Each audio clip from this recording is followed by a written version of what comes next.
Nós, de fato, construímos uma civilização que acredita que a felicidade é possível.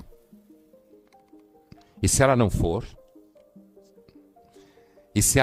assim tão evidente, a gente vai deprimir. Entende o que eu estou dizendo? A gente, de fato, nunca houve uma civilização que acreditou, como a nossa, de que a felicidade é uma coisa que você pega com a mão, assim. Como nós. Você pega a felicidade com a mão. Você toma decisões e produz felicidade. O nome disso, no mundo da psicoterapia, é coaching. Você faz coaching, tudo vai dar certo. O cara deu certo fazendo coaching, aí ele vende isso que todo mundo dá certo fazendo coaching. Nunca é tão fácil assim. Às vezes dá certo. Mas eu acho que é muito importante. Um dos grandes motivos da depressão contemporânea é porque nós acreditamos que a felicidade existe de fato. Quando a espécie sapiens sempre foi uma espécie mais ou menos triste, que sabia que existem constrangimentos na vida que ela não ultrapassa. E a gente acredita, nunca houve um momento na história em que um sapiens acreditou que ele, indivíduo, podia ser feliz do jeito que a gente acredita. A felicidade individual pode virar um problema para a espécie. Essa busca da felicidade individual que a gente tem hoje. A gente é uma espécie que evoluiu em bando, obedecendo, se preocupando com o bando, dependendo dele para sobreviver, engolindo sapo, como se fala. E a gente agora virou uma espécie de 7 bilhões de indivíduos querendo ser feliz. Não vai dar certo. Não vai dar certo. A indústria farmacêutica vai ganhar muito dinheiro, vendendo remédio para você lidar com a frustração de que a vida não é feliz muitas vezes. Não sempre, mas muitas vezes. Eu já falei que eu não gosto muito de pensar nesse tema de felicidade, né? Já falei que é um tema para iniciantes e normalmente é brega. Não que eu não ache felicidade um tema importante, não, eu acho. É que eu não gosto da discussão autoajuda ao redor do tema da felicidade. É isso que eu não gosto. O que eu não gosto é fórmulas de felicidade. Mas é claro que a felicidade é um tema importante. A filosofia dedicou muito tempo já à felicidade. Eu tenho uma compreensão de felicidade mais ou menos assim. E nesse sentido, ela é muito fiel à tradição filosófica a qual eu pertenço. Em que sentido? Eu acho que felicidade... Primeiro você tem uma compreensão de felicidade que é aquela mais imediata. Realização de desejo. Você quer uma coisa, você consegue e você fica feliz. A filosofia sempre entendeu essa forma de felicidade como uma felicidade que você não deve, digamos assim, colocar todas as suas fichas nela, porque a felicidade, quando você atinge um desejo que você quer, normalmente passa rápido, como você bem sabe disso. Aí você tem que comprar outra coisa de novo. Então, não há dúvida que há um grau de felicidade em você realizar um desejo. Há um grau de felicidade em você descobrir que você ama alguém e é correspondido. Isso também é felicidade. O que não significa que o desdobramento disso vai ser feliz o tempo inteiro. Vai haver sofrimento, vai haver tensões, certo? Agora, tem um outro tipo de felicidade que eu acho uma ideia de felicidade um pouco mais, digamos, como dizer, madura, talvez, que é a felicidade pensada, por exemplo, em dois ambientes. Um é num ambiente, digamos, grego e o outro é num ambiente judaico-cristão. No ambiente grego, eu entendo felicidade como o grande Aristóteles entendia, como a capacidade de você reunir um conjunto de virtudes que resistem a vícios. Eu acho que uma pessoa que consegue ser razoavelmente corajosa na vida, ao longo da sua vida, e quando ela olha para trás e as pessoas que estavam com ela percebem que há uma felicidade nela. Que ela vai ser lembrada como uma pessoa que foi corajosa, que foi generosa, que foi prudente. Há uma felicidade que tem a ver com a ideia das pessoas sobre você. E não só uma felicidade enquanto você está vivo. Uma felicidade que é você saber que você não foi um canalha o tempo todo, que você não foi um covarde, o tempo todo, que você não foi mesquinho o tempo todo, que você não foi um destrambelhado o tempo todo. Essa é a felicidade aristotélica. E eu acho que essa é uma forma de felicidade que tem a ver com um certo conjunto de virtudes. Há uma outra que me parece associada mais a uma tradição hebraica, que deságua no cristianismo, que é uma felicidade que tem a ver com a possibilidade de você ser generoso. Para os gregos também era. Você ser capaz de perdoar, você ser capaz de saber que alguém te perdoou, mesmo que você não merecesse, ou seja, uma felicidade relacionada à humildade, uma felicidade relacionada a você saber que você precisa da misericórdia alheia para conseguir chegar de um dia para o outro. Portanto, eu resumiria dizendo, eu acho que a felicidade que me interessa mais é uma felicidade mais relacionada a um certo conjunto de virtudes. Eu tenho a impressão que... Eu lembro de uma época que estava na moda falar do Butão como felicidade interna bruta. E existia inclusive isso. Eu sou muito desconfiado com essas pesquisas sobre felicidade, acho. Quais são os critérios, os marcadores. O que eu acho interessante nessas pesquisas sobre felicidade não é propriamente os resultados, porque depende de quais foram os critérios. É o debate sobre felicidade que elas geram. Né? E aí isso pode nos oferecer alguns insights. Neste caso específico, de apontar a supressão da tristeza como um gerador de doenças mentais e sofrimento, e eu acho que primeiro não é só nesse país, porque a supressão da tristeza hoje faz parte da narrativa do marketing do mundo. Todo mundo tem que estar para cima, todo mundo motivado. Por quê? Porque senão você não produz, você não entrega, você não ganha espaço de trabalho. Você tem que ter aquela máxima do Silicon Valley, que eu acho o máximo dessa história, que é fake it until you make it. Quer dizer, vai mentindo até você chegar lá e conseguir o que você quer. Então, eu acho que uma pesquisa como essa é interessante, e inclusive porque eu suspeito que não é só uma preocupação de ser mais feliz do que o outro. Eu acho que a obsessão com a felicidade, compreendida como realização de desejo, ganhos materiais cada vez mais, reconhecimento de si mesmo nas redes sociais, agradar cada vez mais pessoas e ter um horizonte completamente planejado, isso tudo é patogênico. Certo? Então, acho que a pesquisa vale por levantar esse assunto, mas eu sempre desconfio dos critérios. Apesar que dizer que todo mundo na Holanda, Islândia, Finlândia, Dinamarca é feliz, é senso comum, né? Por quê? Porque são países sem miséria, bastante razoáveis, democracia. É tanto que existe um ditado, um jargão em ciência política que é go to Denmark. Significa vá para a Dinamarca, faça seu país melhor. De onde que veio essa ideia de que amor tem a ver com felicidade, embora a gente saiba que as duas coisas nem sempre andam juntas? Porque o amor romântico ele é uma realidade literária muito clara e, ao mesmo tempo, ele é uma realidade que algumas pessoas dizem viver, certo? E experimentar. Outras dizem que nunca experimentaram, alguma coisa assim. Eu acho, pessoalmente, que algumas pessoas podem viver com mais força do que outras.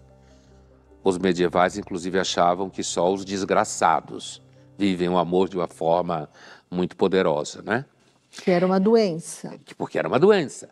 Agora, o vínculo entre felicidade e amor romântico, que também brota da literatura, ele tem a ver com o fato de que quando você está no amor romântico, quando você e uma pessoa se amam e o amor é correspondido, é um tipo de experiência de fruição de felicidade que talvez seja das maiores que o ser humano já conseguiu experimentar, né?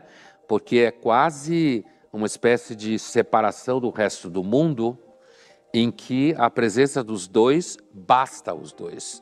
E é evidente que você pode descrever isso como felicidade.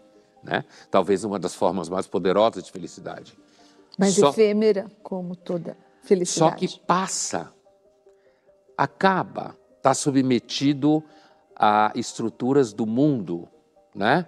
Essas estruturas podem ser a doença de um dos dois, pode ser guerra, pode ser que um dos dois ou os dois são casados e tem que abrir mão da situação, pode ser diferenças de idade importante que gerariam enorme desconforto nas famílias e no ambiente onde os dois vivem. Então, isso tudo Pode ajuda. ser a rotina. Então, eu ia dizer isso, quer dizer, você casar por um amor romântico, como é muito comum hoje em dia em várias pessoas, a rotina e o cotidiano, ele tende a dissolver o amor romântico, que é justamente uma espécie de elevação, né? É uma espécie de elevação do espírito. Está dissociado. Imagina você tentar estabelecer uma relação entre o amor romântico e um apartamento apertado com 2 crianças pagos 100 anos. Certo? Um monte de boleto, perda de emprego, compra de carro. Se o boleto é pagável, ainda não afeta Ainda tanto vai. o amor. Agora, se existem dívidas e boletos não pagos, aí é pior ainda. Boletos sempre correm o risco de não ser pagáveis, né? Então, assim, é nesse sentido que a experiência humana, inclusive, às vezes, até vai fazer diferença, né? No senso comum. Não, existe o amor, que é o amor pathos, paixão, como se fala, que é o que os românticos chamam de amor romântico, quando você fica tomado pela beleza do outro, né? Que normalmente é o discurso que o homem faz sobre a mulher, porque os homens que normalmente escreviam, né? Esse encantamento com ela, se sentir à mercê dela, sentir que se ela não estiver, a vida não tem sentido e blá blá. E depois, no cotidiano, o amor se transforma no amor, amizade, história, parceria, que também é uma experiência extremamente profunda, mas que não tem esse encantamento que o amor romântico tem, né? A gente está falando da infelicidade estrutural, como dizem vocês, filósofos, aquela que afetaria todo mundo, toda a espécie humana. Que infelicidade é essa e de onde que ela vem, Pondé? É claro que existem infelicidades pessoais, pessoas que têm menos sorte do que outras, né? E isso caracteriza mais sofrimento aqui ou ali. Mas existe aí um grupo, digamos assim, de elementos ao longo da vida que afetam, esses elementos afetam todos. Começando pela morte. A morte continua sendo um grande problema, né? A morte, ela é um problema tão grande que há quem se pergunte que se nós não fôssemos mortais, não existiria religião, né? A dor física, a dor psicológica, né? No sentido de sofrimento existencial, frustrações as mais variadas que acontecem o tempo inteiro, perdas de filho. Imagina um exercício aqui, a gente já fez programa sobre pré-história, imagina quanto muitas mulheres sofreram dando à luz há 100 mil anos atrás, certo? Perda de crianças, de filhos, né? A luta contínua para você conseguir comer. A gente passou até ontem, passando fome. Eu sei que esse povo aí que fica enchendo o saco em restaurante não sabe, ou não imagina, mas a gente passou fome até ontem. E se dá um errinho no capitalismo, a gente volta a passar fome. É claro que tem gente que continua passando fome. Então é isso, Thaís. Quer dizer, são elementos que atravessam a história e estão ligados à estrutura do que significa ser um ser humano. Mas, Pondé, a infelicidade do ponto de vista evolucionário seria mais uma vantagem adaptativa ou uma desvantagem adaptativa? Por exemplo, se você é muito infeliz, você pode chegar à depressão, por exemplo. Isso afeta a sua saúde e isso, então, passa a ser uma desvantagem adaptativa. Mas, por outro lado, se você é bastante feliz, por exemplo, você fica menos esperto, menos alerta, né? Você já disse isso. Você fica menos preparado para eventuais riscos, para enfrentar eventuais riscos. Então, nesse sentido, a infelicidade é uma desvantagem adaptativa. Aliás, uma vantagem adaptativa. Porque o conceito adaptativo do Darwin e do evolucionismo em geral é dinâmico. Então, uma característica que num dado espaço de tempo, que pode ser às vezes muito tempo, pode garantir a adaptação de uma espécie, em outro momento não, né? Então, assim, se você fala da infelicidade, é claro que se a espécie fosse massivamente depressiva o tempo todo, talvez a gente não tivesse reproduzido, a gente não tivesse conseguido sobreviver o contínuo massacre, como eu dizia antes, falta de comida, animais perigosos, brigas de grupos. Então, a infelicidade adaptativa, na medida em que ela nos deixa atentos a riscos, na medida em que ela faz com que a gente cuide de pessoas ou que são mais vulneráveis em determinado momento, né? Inclusive, é muito interessante, na medida em que a gente sofre por outra pessoa, significa que a gente tem um vínculo afetivo com essa pessoa. Então, isso pode nos levar a cuidar dela mais do que alguém que a gente não tem vínculo afetivo. E se a gente fosse feliz o tempo inteiro, provavelmente a gente ia deprimir pesado também, que nem a moçadinha agora que está muito feliz por aí hoje em dia. Fica tomando remédio o tempo todo. E qual o vínculo entre felicidade e atenção, estado de alerta? Você fica mais feliz, mais bobo?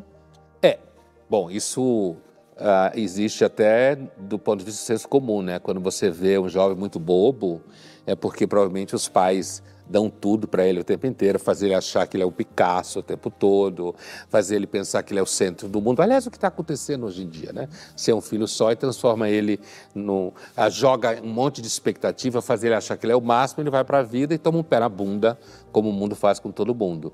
Então, esse excesso de felicidade, digamos assim, o que seria aqui o excesso de felicidade? Imagine, por exemplo, se a gente não morresse nunca.